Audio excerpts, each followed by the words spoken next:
Assalamualaikum warahmatullahi wabarakatuh. Perkenalkan, nama saya Muhammad Irhan, peserta Latsar CPNS 2021, Angkatan 2, Kelompok 3 dari Badan Nasional Pencarian dan Pertolongan, Unit Kerja Kantor Pencarian dan Pertolongan, Kelas A Bandung. Dalam rangka memenuhi tugas individu 1 asinkronus pada agenda ketiga yang bertajuk Saya dan Instansi saya akan menerangkan beberapa hal. Pertama, Badan Nasional Pencarian dan Pertolongan atau lebih dikenal dengan Basarnas adalah lembaga pemerintah non-kementerian yang bertugas melaksanakan tugas pemerintah di bidang pencarian dan pertolongan atau search and rescue. Adapun visi dan misi dari Basarnas adalah visinya mewujudkan pencarian dan pertolongan yang andal dan efektif dalam mendukung pencapaian visi dan misi Presiden dan Wakil Presiden, yaitu Indonesia yang maju, berdaulat, mandiri, dan berkepribadian berlandaskan gotong royong.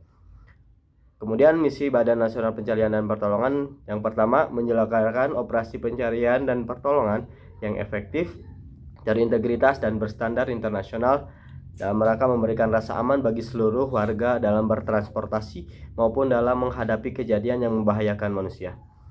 Yang kedua, menguatkan sistem penyelenggaraan pencarian dan pertolongan melalui pemenuhan kebutuhan sumber daya manusia, sarana, prasarana, serta sistem komunikasi, pengintegrasian seluruh potensi pencarian dan pertolongan, serta penguatan kerangka regulasi dan kelembagaan. Kemudian, profesional, sinergi, militan adalah nilai dasar dari instansi Basarnas. Berdasarkan Peraturan Badan Nasional Pencarian dan Pertolongan Nomor 8 Tahun 2020 tentang organisasi dan tata kerja Badan Nasional Pencarian dan Pertolongan, struktur organisasi Basarnas terdiri atas yang pertama, Kepala Badan Nasional Pencarian dan Pertolongan yang dijabat oleh Marsikal Madya TNI Henry Alfiandri. Kedua, Sekretaris Utama adalah unsur pembantu pimpinan yang berada di bawah dan bertanggung jawab kepada Kepala Badan Nasional Pencarian dan Pertolongan yang diduduki oleh Dr. Andes Dianta Bangun MKes. Kemudian selanjutnya Deputi Bidang Sarana dan Prasarana dan Sistem Komunikasi Pencarian dan Pertolongan yang dijabat oleh Marsikal Muda TNI Suparmono. Selanjutnya Kedeputian Bidang Operasi Pencarian dan Pertolongan dan Kesiapsiagaan dijabat oleh Majen TNI Bambang Suryo Aji. Kemudian Kedeputian Bidang Tenaga dan Potensi Pencarian dan Pertolongan dijabat oleh Abdul Haris Hadi SH Des. Kemudian tugas pokok rescuer adalah melakukan operasi pencarian dan pertolongan.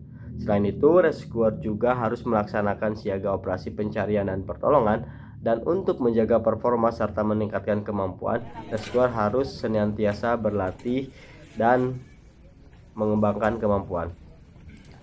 Basarnas sendiri bertugas di musibah-musibah tertentu, diantaranya yang pertama kecelakaan kapal dan kecelakaan pesawat. Kemudian yang kedua kecelakaan dengan penanganan khusus, lalu bencana pada tanggap darurat, kemudian kondisi membahayakan manusia seperti musibah orang yang hilang di gunung, kemudian orang yang hanyut di sungai atau tenggelam di laut seperti itu. Pelayanan yang diberikan Basarnas adalah dalam bidang pencarian dan pertolongan. Sesuai SOP, pencarian dan pertolongan dilakukan selama 7 hari. Dan penutupan penyelenggaraan operasi SAR dilakukan apabila yang pertama, operasi SAR dianggap selesai karena korban telah ditemukan dan atau diselamatkan. Yang kedua, hasil evaluasi SMC sementara secara komprehensif tentang efektivitas penyelenggaraan operasi SAR telah maksimal dan rasional untuk ditutup. Kemudian penyelenggaraan operasi SAR dapat diperpanjang juga apabila berdasarkan evaluasi SMC terdapat perkembangan terhadap penyelenggaraan operasi SAR. Kemudian ditemukan tanda-tanda kehidupan atau keberadaan korban, musibah atau bencana. Adanya permintaan dari pihak pemerintah daerah, perusahaan atau pemilik kapal atau pesawat dan oleh pihak keluarga yang mengalami musibah atau bencana. Dalam ini biaya penyelenggaraan operasi SAR dibebankan kepada pihak yang meminta. Sebagai seorang ASN, saya akan bekerja dengan sungguh-sungguh sebagai bentuk pertanggungjawaban saya atas hak yang telah diberikan kepada saya berupa gaji, tunjangan, dan fasilitas lain. Juga saya akan lebih sering berkoordinasi dengan instansi lain sebagai wujud wall of government.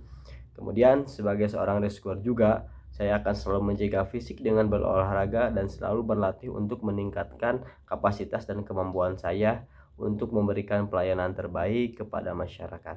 Terima kasih. Assalamualaikum warahmatullahi wabarakatuh.